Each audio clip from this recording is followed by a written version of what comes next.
शहर के पुराने मोहल्ले की सुबह हमेशा शोर से भरी होती थी। चाय की केतलियों की सीटी, मंदिर के घंटियों की आवाज, सब्जी वालों की चीख और स्कूल जाते बच्चों की खिलखिलाती हंसी। लेकिन उस सुबह ये सारी आवाजें जैसे एक जगह रुक सी गई थीं। उन्हीं आवाजों के बीच एक पतला सा लड़का, सिर्फ 12 साल का, बिल्कुल खामोश खड़ा था। उसके पैरों में पुराने जूते थे जिनमें से मिट्टी झांक रही थी, और उसके हाथ में एक फटा हुआ कपड़ा जिसमें गरम रोटियां लपेटी हुई थीं। वो हर दरवाजे के पास रुकता, थोड़ी देर खामोश खड़ा रहता, फिर धीरे से आंखें उठाकर कहता, भैया, एक मदद मिल जाती। ज्यादातर लोग नजर मिलाकर भी नजर चुरा लेते। कुछ तेज चल देते जैसे किसी ने उन्हें पकड़ लिया हो, कुछ ऐसे देखते जैसे वो लड़का इंसान ही ना हो। लेकिन उस लड़के की आंखों में सिर्फ भूख नहीं थी, वहां सालों का दबाया हुआ दर्द था। और उस दर्द के बिल्कुल बीच एक छोटी सी उम्मीद भी जिंदा थी। उसका नाम अर्जुन था, और उसकी उम्र से काफी ज्यादा बोझ उसके कंधों पर था। अर्जुन को याद नहीं था कि उसने आखिरी बार बिना टेंशन के कब खाना खाया था। उसके लिए खाना सिर्फ भूख मिटाने का जरिया नहीं था, बल्कि एक कैलकुलेशन होती थी। आज खाया तो कल क्या? उसकी माँ सवित्री के चेहरे पर हमेशा थकान होती, जैसे जिंदगी ने उसके चेहरे पर परमानेंट लकीरें बना दी हों। और पापा रमेश के चेहरे पर एक अजीब सी खामोशी रहती, जो बिना बोले सब कुछ कह देती थी। अर्जुन के लिए बचपन का मतलब था सुबह अंधेरे में उठना, माँ के पैर छू कर घर से निकलना, पुराने जूते पहनना और रोटी बेचने निकल जाना। स्कूल उसके लिए सिर्फ एक ख्वाब था। जब वो यूनिफॉर्म पहने बच्चों को देखता, बैग कंधे पर लटकाए, तो उसके सीने में कुछ टूट सा जाता। वो अक्सर खुद से पूछता, क्या मैं भी कभी स्कूल जा पाऊंगा? सवित्री दिन भर दूसरों के घर झाड़ू पोछा करती, कभी किसी के घर बर्तन, कभी कपड़े, कभी पूरा दिन एक ही घर में।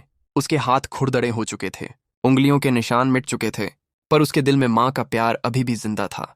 पापा रमेश पहले एक छोटी फैक्ट्री में काम करते थे। मशीन के साथ काम करते हुए एक दिन हाथ फिसला और एक्सीडेंट ने पूरी जिंदगी पलट दी। अब वो ज्यादा चल नहीं सकते थे। रात को जब सब सो जाते, रमेश चुपचाप अर्जुन को देखा करते। उनकी आंखों में शर्म होती कि उनका 12 साल का बेटा घर चला रहा है। अर्जुन ये सब समझता था, इसलिए कभी शिकायत नहीं करता था। रोज सुबह 5 बजे अर्जुन उठता, माँ के पैर छू कर निकलता, और जाते वक्त हमेशा एक ही बात कहता, माँ, आज ज्यादा रोटी बिक जाएंगी। पर माँ जानती थी ये सिर्फ तसल्ली होती थी। गलियों में घूमते हुए अर्जुन अक्सर कहता, घर पर कुछ नहीं है। माँ ने खाया नहीं। ये झूठ नहीं था, ये सच था जो दिल चीर देता था। एक दिन जब अर्जुन रोटी बेच रहा था, एक तेज कार गली में घुस आई।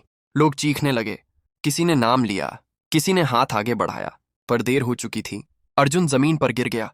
उसकी आंखों के सामने अंधेरा छा गया। हॉस्पिटल में माँ रो रही थी, बहन चुप थी, पापा की आंखों में बस खामोशी थी। डॉक्टर ने कहा, पैर ठीक होने में टाइम लगेगा।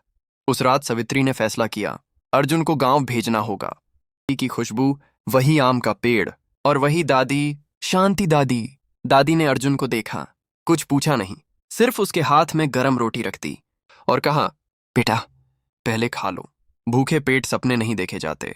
वो रोटी सिर्फ रोटी नहीं थी, वो माँ का प्यार, बाप की लाज और भगवान की रहमत थी।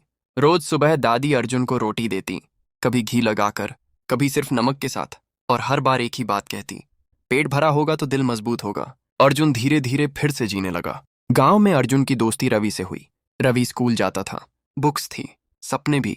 वो अर्जुन को पढ़ना सिखाता, जमीन पर बैठकर, पेड़ के नीचे। एक दिन रवि ने कहा, अर्जुन, तू रुकने वाला नहीं है, तेरा सफर यहीं खत्म नहीं होता। उस दिन अर्जुन ने पहली बार खुद पर यकीन किया।